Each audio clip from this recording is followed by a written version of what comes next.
ಮಹಾಭಾರತದಲ್ಲೂ ಕೂಡ ರಾಮಾಯಣದಲ್ಲಿ ಎರಡೂ ಕಡೆಯಲ್ಲೂ ಕೂಡ ಮಹಿಳೆಗೆ ಅವಮಾನ ಮಾಡಿದವರಿಗೆ ಅವ್ರಿಗೆ ಏನು ಅಪಮಾನ ಆಗಬೇಕು ಅದು ಆಯಿತು, ಆಮೇಲೆ ಇಲ್ಲೂ ಅದಾಗುತ್ತೆ ಅಂತೀರ? ನಾನು ಏನು ಹೇಳಬೇಕೋ ಈಗಾಗಲೇ ಹೇಳಿದ್ದೀನಿ ನಿಮಗೆ. ಮಹಾಭಾರತದ ದೊಡ್ಡ ನಮ್ಮ ದೇಶದ 2 ಮಹಾಕಾವ್ಯಗಳ ಹೆಸರನ್ನು ತೆಗೆದುಕೊಂಡಿದ್ದೀನಿ. ಯಾಕಂದರೆ 2 ಕಾವ್ಯಗಳನ್ನು ನಾನು ಓದಿದ್ದೀನಿ. ಮಹಾಭಾರತ, ರಾಮಾಯಣ. ನನ್ನ ಪ್ರತಿಯೊಂದು ಭಾಷಣದಲ್ಲಿ ಇವತ್ತು ಮಹಿಳೆಯರನ್ನ ಉದ್ದೇಶಿಸಿ ಮಾತನಾಡಲಿ, ಮಕ್ಕಳನ್ನು ಉದ್ದೇಶಿಸಿ ಮಾತನಾಡಲಿ, ನಮ್ಮ ದೇಶದ ಮಹಾಭಾರತ ರಾಮಾಯಣವನ್ನು ಪಠಣ ಮಾಡಿ ತಿಳ್ಕೊಳ್ಳಿ. ಒಬ್ಬ ತಂಗಿ ಯಾವ ರೀತಿ ಇರಬೇಕು, ಒಬ್ಬ ಅಣ್ಣ ಯಾವ ರೀತಿ ಇರಬೇಕು, ಒಬ್ಬ ರಾಜನಾದಂಥವನು ಯಾವ ರೀತಿ ಇರಬೇಕು, ಒಬ್ಬ ಮಂತ್ರಿ, ಒಬ್ಬ ಸೈನಿಕ, ಒಬ್ಬ ತಾಯಿ. ನಾನು ಯಾವಾಗಿದ್ರೂ ಕೋಟ್ ಮಾಡ್ತೀನಿ. ಈ ಸಂದರ್ಭದಲ್ಲಿ ಸಿಟಿ ರವಿ ಅವರಿಗೆ ನಾನು ಹೇಳಲಿಕ್ಕೆ ಬಯಸ್ತೇನೆ, ಮಹಾಭಾರತ ಅಭಿಯಾನ ಮಾಡ್ತೀರಾ, ಅಯೋಧ್ಯೆಯಲ್ಲಿ ರಾಮ ಮಂದಿರವನ್ನು ಕಟ್ತೀರಾ, ಈ 2 ಕಾವ್ಯವನ್ನು ಪಠನ ಮಾಡಿ ಅಂತ ಹೇಳ್ತೀನಿ. ಅವೆರಡನ್ನ ಮತ್ತೊಂದು ಸರಿ ಓದ್ಕೊಳ್ಳಿ, ಇನ್ನು ಓದ್ಕೋಬೇಕು ಅವರು. ಯಾಕಂದರೆ ದೇಶಭಕ್ತಿ ಅದು ಈ ರೀತಿ ವಿಚಾರಗಳು, ಧರ್ಮ ಪ್ರತಿಯೊಂದನ್ನು ಹೇಳ್ಕೊಬಂದವರು, ಅಂಥವ್ರ ಬಾಯಲ್ಲಿ ಈ ಮಾತು ಬಂತು ಅನ್ನುವಂಥ ನೋವು ನಿಮಗೆ? ಖಂಡಿತವಾಗ್ಲೂ. ಕ್ಷಮೆ ಅಂತೂ ಇಲ್ಲ. ಹೇಗೆ ಕ್ಷಮಿಸೋಕೆ ಸಾಧ್ಯ? ಇವತ್ತು ಲಕ್ಷ್ಮೀ ಹೆಬ್ಬಾಳ್ಕರ್ ಸುಮ್ಮನೆ ಆದರೆ ನನಗಾಗಿರುವಂಥ ಗತಿ ನಾಳೆಗೆ ಬೇರೆಯವ್ರಿಗಾಗುತ್ತೆ. ಇದೇನು ಸಿಟಿ ರವಿ ಅವರಿಗೆ ಹೊಸದಾ ಈ ಮಾತು? ಸದನದಲ್ಲಿ ನಿತ್ಯ ಸುಮಂಗಲಿ ಅಂದವ್ರು ಯಾರು? ಸಿದ್ದರಾಮಯ್ಯ ಸಾಹೇಬರಿಗೆ ಏನೇನು ಪದಗಳನ್ನು ಬಳಸಿದ್ದಾರೆ? ಇದು ಅವರ ಹರಕಲು ಬಾಯಿಯ ಸಂಸ್ಕೃತಿಯನ್ನು ತೋರಿಸುತ್ತೆ. ಇದೇ ಅವರ ಅಜೆಂಡಾನ? ಇದವ್ರಿಗೇನು ಹೊಸದಲ್ಲ. ಮತ್ತು ಅಂಥ ವ್ಯಕ್ತಿಯಿಂದ ನಾನು ಏನನ್ನು ಬಯಸಲಿ? ಈಗ ಎಲ್ಲ ಮಾತನಾಡೋದನ್ನ ಮಾತನಾಡಿ, ಈಗ ನಾನು ಹೃದಯದಿಂದ ಒಳ್ಳೆಯವನಕ್ಕ ಅಂತ ಹೇಳಿದ್ರೆ ಮುಂದೆ ಬರುವಂಥ ಪೀಳಿಗೆಗೆ ಏನಾದರೂ ನಾನು ಸಂದೇಶವನ್ನು ಕೊಡಬೇಕಲ್ಲ ರಾಜಕಾರಣದಲ್ಲಿ. ಅವರ ಕ್ಷೇತ್ರದ ವ್ಯಾಪ್ತಿಯಾದ ಕಾರಣಕ್ಕಾಗಿ ಈ ಘಟನೆ ಆದ ನಂತರ ಲಕ್ಷ್ಮೀ ಹೆಬ್ಬಾಳ್ಕರ್ ಅವರು ಗೂಂಡಾಗಿರಿ ಮಾಡಿಸಿದ್ರು, ಅವರ ಬೆಂಬಲಿಗರನ್ನ ಬಿಟ್ಟು ಹಲ್ಲೆ ಮಾಡಿಸಕ್ಕೆ ಮುಂದಾದ್ರು. ಅವತ್ತು ಆದಂಥ ಘಟನೆ ಅವರ ಅಂದಮೇಲೆ ಮಾಧ್ಯಮದ ಎಲ್ಲ ಸಹೋದರರು ನೀವು ಅಲ್ಲೇ ಇದ್ರಿ. ನಾನು ಸ್ಪೀಕರ್ ಚೇಂಬರ್ನ ಬಿಟ್ಟು ಈಚೆ ಬರಲಿಲ್ಲ. ನನ್ನ ಫೋನ್ಗೆ ಸಾವಿರಾರು ಫೋನ್ ಕಾಲ್ ಬರೋದ್ರಿಂದ ನನ್ನ ಫೋನನ್ನು ನನ್ನ ಸಹೋದ್ಯೋಗಿಗಳು ಇನ್ನೊಬ್ಬರು ಎತ್ತಿಟ್ಕೊಂಡ್ರು. ನನಗೆ ಸಿಡ್ಲು ಬಡ್ದಂಗೆ ಆಗಿತ್ತು. ನನ್ನನ್ನು ಸಾಂತ್ವನ ಮಾಡಲಿಕ್ಕೆ ನೂರಾರು ಜನ MLAಗಳು, ಮಂತ್ರಿಗಳು, ಆಫೀಸರ್ಗಳು ಬಂದು ಮಾತನಾಡೋದ್ರಲ್ಲಿನೇ ಹೊರಗಡೆ ಪ್ರಪಂಚದಲ್ಲಿ ಏನು ನಡೀತೆ ಅನ್ನೋದೇ ನನಗೆ ಗೊತ್ತಿಲ್ಲದಂಥ ಸಂದರ್ಭದಲ್ಲಿ ಇನ್ನು ಅದನ್ನು ಕೂಡ ನನ್ನ ಮೇಲೆ ಹಾಕಿದ್ರೆ ನೀವು ಅಂದಿರೋದು ನಿಮಗೆ ಇನ್ನೂ ಏನು ಅನ್ನಿಸ್ತಾ ಇಲ್ವಾ? ಯಾಕೆ ಇದೆಲ್ಲ ಆಯಿತು? ಹೋಗಲಿ, ನೀವೊಂದು ಮಾತು ಹೇಳಿ ನನಗೆ. ಗುಂಡಾಗಳು ಬಂದರು, ಗಲಾಟೆ ಮಾಡಿದ್ರು, ಇನ್ನೊಂದು ಮಾಡಿದ್ರು, ಅವ್ರಿಗೆ ಸೊಕ್ಕಿದೆ. But Y? ಏನು ಮೂಲ ಕಾರಣ? ಏನು? ಯಾಕೆ? ಎಲ್ಲಿಂದ ಶುರು ಆಯಿತು? ಯಾಕೆ ಪ್ರಾರಂಭ ಆಯಿತು?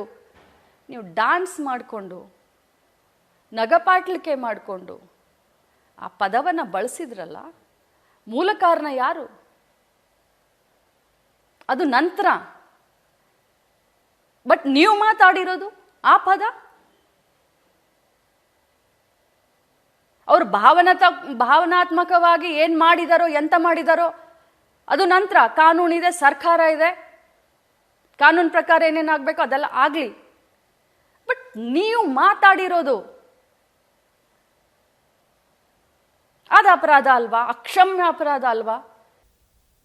ಎಸ್ ಮೇಡಮ್, ತಾವು ಹೇಳೋ ಪ್ರಕಾರನೇ ಅದು ಅಕ್ಷಮ್ಯ ಅಪರಾಧ. ತಾವು ದೂರು ಕೂಡ ಕೊಟ್ಟಿದ್ದೀರಿ ಕಾನೂನು ಪ್ರಕಾರ. ಯಾಕಂದರೆ ಈಗ ಅಂತಿಮವಾಗಿ ನಿಮ್ಗೆ ಉಳಿದ್ರು ಕಾನೂನು ಹೋರಾಟ. ಅಲ್ಲಿ ನೀವು ಯಾಕಂದರೆ ತಮಗಾದ ನೋವಿಗೆ ಒಂದು ಪರಿಹಾರವನ್ನು ಕಂಡುಕೊಳ್ಬೇಕು ಅನ್ನುವಂಥದ್ದು. ಜೊತೆಗೆ ಆ ನಂತರದಲ್ಲಿ ಎಲ್ಲವನ್ನೂ ಕೂಡ ಬೆಳವಣಿಗೆ ಏನೇನಾಯಿತು, ರಾಜಕೀಯ ತಿರುವುಗಳನ್ನ ಪಡ್ಕೊಳ್ತು, ಅವ್ರನ್ನ ರಾತ್ರಿ ಎಲ್ಲ ಓಡಾಡಿಸೋದ್ರಂತೆ, ಅಲ್ಲೆಲ್ಲೋ ಇದು ಮಾಡಿದ್ರಂತೆ, ಎಲ್ಲವನ್ನೂ ಕೂಡ ಲಕ್ಷ್ಮೀ ಹೆಬ್ಬಾಳ್ಕರ್ ಅವರು ಅವರ ಸಹೋದರ ಹ್ಯಾಂಡ್ಲ್ ಮಾಡಿದ್ರು, ಅವರ ಡೈರೆಕ್ಷನ್ ಮೇಲೆ ಎಲ್ಲವೂ ನಡೀತು ಅನ್ನುವಂಥ ಆರೋಪಗಳು. ಯಾವುದೇ ಕಾರಣಕ್ಕೂ ಕೂಡ ನಾನಾಗಲಿ ನನ್ನ ಸಹೋದರ ಆಗಲಿ ಈ ಘಟನೆ ನಂತರ ನನ್ನನ್ನು ಸಂಭಾಳಿಸೋದೇ ನನ್ನ ಸಹೋದರನಿಗೆ ಜಾಸ್ತಿ ಆಗಿತ್ತು. ನಮ್ಮ ಕ್ಷೇತ್ರದ ಜನರನ್ನು ಸಂಭಾಳಿಸೋದೇ ನನ್ನ ಸಹೋದರನಿಗೆ ಜಾಸ್ತಿ ಆಗಿತ್ತು. ಅಂಥದ್ರಲ್ಲಿ ಇದನ್ನೆಲ್ಲ ನಾವು ಮಾಡಲಿಕ್ಕಾಗತ್ತಾ? ಕಾನೂನಿದೆ, ಸರ್ಕಾರ ಇದೆ. ಹಾಗಾದರೆ ಇವರು ಖಾನಾಪುರದಲ್ಲಿ ಕೂತ್ಕೊಂಡು ಅಷ್ಟು ಪೊಲೀಸರು ಇವ್ರಿಗೆ ಒತ್ತಡ ಹಾಕಿದರೆ, ಖಾನಾಪುರ ಸ್ಟೇಷನ್ನಲ್ಲಿ ಕೂತ್ಕೊಂಡು ಪಾರ್ಟಿ ಮೀಟಿಂಗ್ ಮಾಡಿದಾರಲ್ಲ, ಪಾರ್ಟಿ ಮೀಟಿಂಗ್ ಮಾಡಲಿಕ್ಕೆ ಇವ್ರಿಗೆ ಯಾರು ಅವಕಾಶ ಕೊಟ್ಟರು? ಯಾರು ಅವಕಾಶ ಕೊಟ್ಟಿದ್ದು? ಅವತ್ತು ಏಕಾಏಕಿ ದಿಢೀರಂತ ಖಾನಾಪುರ ಸ್ಟೇಷನ್ಗೆ 300-400 ಜನ ಬಿಜೆಪಿ ಕಾರ್ಯಕರ್ತರು, ಬಿಜೆಪಿ MLAಗಳು, ವಿರೋಧ ಪಕ್ಷದ ನಾಯಕರು ಪ್ರತಿಯೊಬ್ಬರು ಹೋಗಿ ಸ್ಟೇಷನ್ನಲ್ಲಿ ಕೂತ್ಕೊಂಡಿದ್ದಾರಲ್ಲ, ಯಾರ ಅಧಿಕಾರ ಕೊಟ್ಟರು? ಇದನ್ನೆಲ್ಲ ಮಾಡಲಿಕ್ಕೆ ಸಾಧ್ಯನಾ? ಯಾರೋ ಒಬ್ಬ ನಾಯಕ, ಪ್ರಭಾವಿ ನಾಯಕ ಪದೇ ಪದೇ ಫೋನ್ ಮಾಡಿ ಡೈರೆಕ್ಷನ್ ಕೊಡ್ತಾ ಇದ್ರು, ಹೀಗೆ ಮಾಡಿ, ಹಾಗೆ ನಡೆಸ್ಕೊಳ್ಳಿ, ಅಲ್ಲಿ ಕರ್ಕೊಂಡೋಗಿ, ಇಲ್ಲಿ ಕರ್ಕೊಂಡೋಗಿ. ಯಾರು ಮೇಡಮ್ ಅದು? ಅದು ಬಹುಶಃ CT ರವಿ ಅವ್ರಿಗೆ ಗೊತ್ತಿದ್ರೆ ಅವರೇ ಹೇಳಿ. ನನಗಂತರೂ ಗೊತ್ತಿಲ್ಲ. ನನಗಂತರೂ 2 ದಿನ ಏನು ನಡೀತಾ ಇದೆ ಅನ್ನೋದೇ ಗೊತ್ತಿರಲಿಲ್ಲ. ಇದೆಲ್ಲ ಆಮೇಲೆ ಬರುತ್ತೆ, ಇದೆಲ್ಲ ನಗಣ್ಯ. ಯಾಕೆ ತಾವೆಲ್ಲ ಮರಿತಾ ಇದ್ದೀರಾ? I am the victim. One second, I am the victim. ನೀವು ವಿಕ್ಟಿಮ್ ಮೇಡಮ್, ನಾವು ಯಾವುದನ್ನು ಮರೆತಿಲ್ಲ. ನಾವೆಲ್ಲ ಅದನ್ನ ಮೊದಲು ಕೇಳಿ. ನನಗೆ ನ್ಯಾಯ ಬೇಕು. ತಾವೆಲ್ಲರೂ ಜವಾಬ್ದಾರಿಯುತ ಸಮಾಜದಲ್ಲಿ ಇದ್ದಂಥವ್ರು ನನ್ನನ್ನ ಹಿಡ್ಕೊಂಡು ಇವತ್ತು ನನ್ನಿಂದ ತಪ್ಪಾದ್ರೆ ನಿಮ್ಮಿಂದ ತಪ್ಪಾಗಿದೆ ಅಂತ ನೇರವಾಗಿ ಹೇಳಿ. ಇದು ದೀಪ ಗಾಳಿ ಏನ್ ಹೇಳ್ತಾರೆ, ಅಡ್ಗೋಡೆ ಮೇಲೆ ದೀಪ ಇಟ್ಟಂಗ್ ಬೇಡ. ನಮ್ಮೆಲ್ಲರಿಗೂ ಇವತ್ತು ಜವಾಬ್ದಾರಿ ಇದೆ. ಇಡೀ ಸಮಾಜ ತಲೆ ತಗ್ಸುವಂತ ಕೆಲಸ ಮಾಡಿದರೆ, ಬಹಳ ದೊಡ್ಡ ಗನಂದಾರಿ ಕೆಲಸ ಮಾಡಲ್ಲ. ರಾಜಾರೋಷವಾಗಿ ಬಂದು TV ಎದುರುಗಡೆ ಕೂತ್ಕೊಂಡು ನಾನು ಹಾಗೆ, ನಾನು ಹೀಗೆ, ಸರ್ಕಾರ ಈ ರೀತಿ ನಡೆಸ್ತು, ಎನ್ಕೌಂಟರ್ ಮಾಡ್ತಾ ಇದ್ರು. ಎಂತ ನಾಟಕ ರೀ, ಎಂತ ಫೇಕ್, ಎಂತ ಗೋಸುಂಬೆಗಳು. ತಾವು ಒಂದೇ ಒಂದು ಕಾಲ್ ಮಾಡಲಿಲ್ಲ ಯಾವ್ದು ಅಧಿಕಾರಿಗಳಿಗೂ? ನಾನು ಯಾರಿಗೂ ಕಾಲ್ ಮಾಡುವಂತ ಪರಿಸ್ಥಿತಿನಲ್ಲೇನೆ ಇರಲಿಲ್ಲ. ಜೀವನದಲ್ಲಿ ಎಂತೆಂತ ಘಟನೆಗಳನ್ನು ನೋಡಿದೀನಿ. 2 ಬಾರಿ ಸೋತಿದ್ದೀನಿ ನಾನೇ ಸ್ವಂತ. ಮೊನ್ನೆ ನಡೆದಂತ ಇಲೆಕ್ಷನ್ ನಲ್ಲಿ ನನ್ನ ಮಗ ಸೋತ. ಎಂತೆಂತ ನೋವುಗಳನ್ನ, ಎಂತೆಂತ ಕಷ್ಟಗಳನ್ನ ಅನುಭವಿಸಿದ್ದೀನಿ. ಯಾವತ್ತೂ ಕೂಡ ಎದೆಗುಂದಿರ್ಲಿಲ್ಲ. ನನ್ನ ಲೈಫ್ನಲ್ಲಿ ಪ್ರಥಮ ಬಾರಿಗೆ ನನಗೆ ಶಾಕ್ ಆಯ್ತು. 2 ದಿನ ಬೇಕಾಯ್ತು ಸುಧಾರಿಸ್ಕೊಳ್ಳಿಕ್ಕೆ. ಇವ್ರಿಗೆ ಹೆದರಿ ಅಲ್ಲ, ಇಂಥ ಸಾವಿರಾರು ಜನ ಬರಲಿ ನೋಡ್ಕೊಳ್ಳೋಣ, ರಾಜಕಾರಣದಲ್ಲಿದ್ದೀನಿ. ಆದ್ರೆ ಆ ಪದ ಇದೆಯಲ್ಲ, ತಮಗಾದ ನೋವು, ಅದು ಆ ನೋವು, ಆ ಪದ ಬಿಡ್ರಿ. ರಾಜಕಾರಣ ಒಂದ್ ಕಡೆ ಇರ್ಲಿ, ಆ ಪದವನ್ನ ಬಳಸಿದ್ದು ಸರಿನಾ? ಒಬ್ಬ ಜವಾಬ್ದಾರಿ, ಒಬ್ಬ ಮಾಜಿ ಮಂತ್ರಿ, ರಾಷ್ಟ್ರೀಯ ಪಕ್ಷದ ಮಾಜಿ ಜನರಲ್ ಸೆಕ್ರೆಟರಿ ಜೈ ಶ್ರೀರಾಮ್ ಅನ್ನೋರು, ದತ್ತಮಾಲೆಯನ್ನ ಹಾಕುವಂಥವ್ರು, ದತ್ತಪೀಠಕ್ಕೆ ಹೋಗುವಂಥವ್ರು, ದತ್ತ ಮಹಾರಾಜರ ಬಿಡ್ತಾರ? ಅವ್ರಿಗೆ ನಂಬಿಕೆ ಇದೆಯಲ್ಲ ದೇವ್ರ ಮೇಲೆ. ನನಗೂ ನಂಬಿಕೆ ಇದೆ. ಒಂದು ಕೆಲಸ ಮಾಡಿ, ಅವ್ರ ಈ ಮಾತನ್ನ ಅಂದಿಲ್ಲ ಅಂತಂದ್ರೆ, ನಾನು ಧರ್ಮಸ್ಥಳದ ಮಂಜುನಾಥನ್ಗೆ ಬಹಳ ನಡ್ಕೊಳ್ತೀನಿ.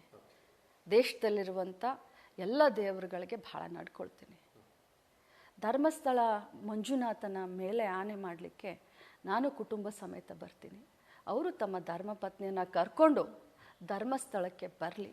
ಧರ್ಮಸ್ಥಳನ ಮಂಜುನಾಥನ ಆನೆ ಮಾಡಿ ನಾನು ಹಾಗೆ ಅಂದೆಲ್ಲ ಅಂತ ಅವ್ರು ಹೇಳಿ, ನಾನು ಅವ್ರಿಗೆ ಇದನ್ನು ಕೇಳ್ಕೊಳ್ತೀನಿ. ಧರ್ಮಸ್ಥಳದಲ್ಲೇ ನಿಜವಾದ, ಯಾಕಂದರೆ ನನಗೆ ದೇವರ ಮೇಲೆ ನನಗೆ ವಿಶ್ವಾಸ ಇದೆ. ಚಿಕ್ಕಮಗಳೂರು ತುಂಬ ಹತ್ತಿರ ಆಗುತ್ತೆ ಧರ್ಮಸ್ಥಳ. ಈ ರಾಜ್ಯದಲ್ಲಿ ಏನೇ ನಡೆದ್ರು ಧರ್ಮದಿಂದ ನಡಿಬೇಕು ಅನ್ನುವಂಥ ವಿಶ್ವಾಸ ಧರ್ಮಸ್ಥಳದ ಮಂಜುನಾಥನ ಮೇಲೆ ನಾವೆಲ್ಲ ಇಟ್ಕೊಂಡಿದ್ವಿ. ಬರಲಿ ಅವರು ಧರ್ಮಸ್ಥಳಕ್ಕೆ, ನನ್ನನ್ನೆಲ್ಲ ಕುಟುಂಬ ಸಮೇತ ನಾನು ಧರ್ಮಸ್ಥಳಕ್ಕೆ ಬರ್ತೀನಿ. ಡೇಟು ಟೈಮು ಅವ್ರು ಫಿಕ್ಸ್ ಮಾಡಲಿ. ಧರ್ಮ ಅಧರ್ಮ ಯಾವುದು ಅಲ್ಲೇ ತೀರ್ಮಾನ ಆಗಲಿ, ಅಲ್ಲೇ ತೀರ್ಮಾನ ಆಗಲಿ ಧರ್ಮಸ್ಥಳದಲ್ಲಿ. ತಾವು ಪಬ್ಲಿಕ್ TV ಮೂಲಕ ಬಹಿರಂಗವಾಗಿ ಅವ್ರಿಗೆ ಹೇಳ್ತಾ ಇದ್ದೀರಿ? ಬಹಿರಂಗವಾಗಿ. ಯಾಕಂದರೆ ನಾನು ಪ್ರಧಾನಮಂತ್ರಿಗಳನ್ನ ಭೇಟಿಗೆ ಅವಕಾಶ ಕೇಳ್ತೀನಿ, ಪ್ರಧಾನಮಂತ್ರಿಗಳಿಗೆ ಪತ್ರ ಬರೀತೀನಿ, ಇಮೇಲ್ ಮಾಡ್ತೀನಿ, ರಾಷ್ಟ್ರಪತಿ ಅವ್ರಿಗೆ ಭೇಟಿಗೆ ಅವಕಾಶ ಕೇಳ್ತೀನಿ.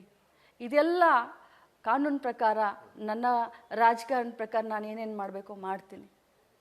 ಆದರೆ ಒಂದು ದೇವರ ನ್ಯಾಯಾಲಯ ಇದೆ, ನನಗೆ ಧರ್ಮಸ್ಥಳ ಮಂಜುನಾಥನ ಮೇಲೆ ವಿಶ್ವಾಸ ಇದೆ. ಅವ್ರು ಟೈಮು ಡೇಟ್ ಫಿಕ್ಸ್ ಮಾಡಲಿ, ಧರ್ಮಸ್ಥಳಕ್ಕೆ ಕುಟುಂಬ ಸಮೇತ ನಾನು ಬರ್ತೀನಿ. ಅವರು ಅವ್ರ ಧರ್ಮಪತ್ನಿಯನ್ನು ಕರ್ಕೊಂಡು ಧರ್ಮಸ್ಥಳ ಮಂಜುನಾಥ್ಗೆ ಬರಲಿ, ಹೇಳಿ, ಅಲ್ಲಿ ದೇವರ ಸನ್ನಿಧಿಯಲ್ಲಿ ಹೇಳಿ. ಧರ್ಮ ಯಾವುದು ಅಧರ್ಮ ಯಾವುದು ಗೊತ್ತಾಗ್ಲಿ ಅಲ್ಲಿ. ಅವ್ರು ಬಂದಲ್ಲಿ ಹೇಳಿ.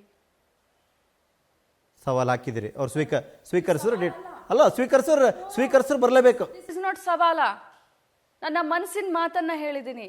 ಅಷ್ಟು ಅವ್ರು ಹೇಳ್ತಾ ಇದ್ದಾರಲ್ಲ, ಮಾಧ್ಯಮದ ಮುಖಾಂತರ ವೈಭವೀಕರಿಸ್ಕೊಂಡು ಏನು ಎನ್ಕೌಂಟ್ರ್ ಮಾಡ್ತಾ ಇದ್ದಾರೆ, ನನಗೆ ಏನು ಅದನ್ನು ಮಾಡ್ತಾ ಇದ್ದಾರೆ.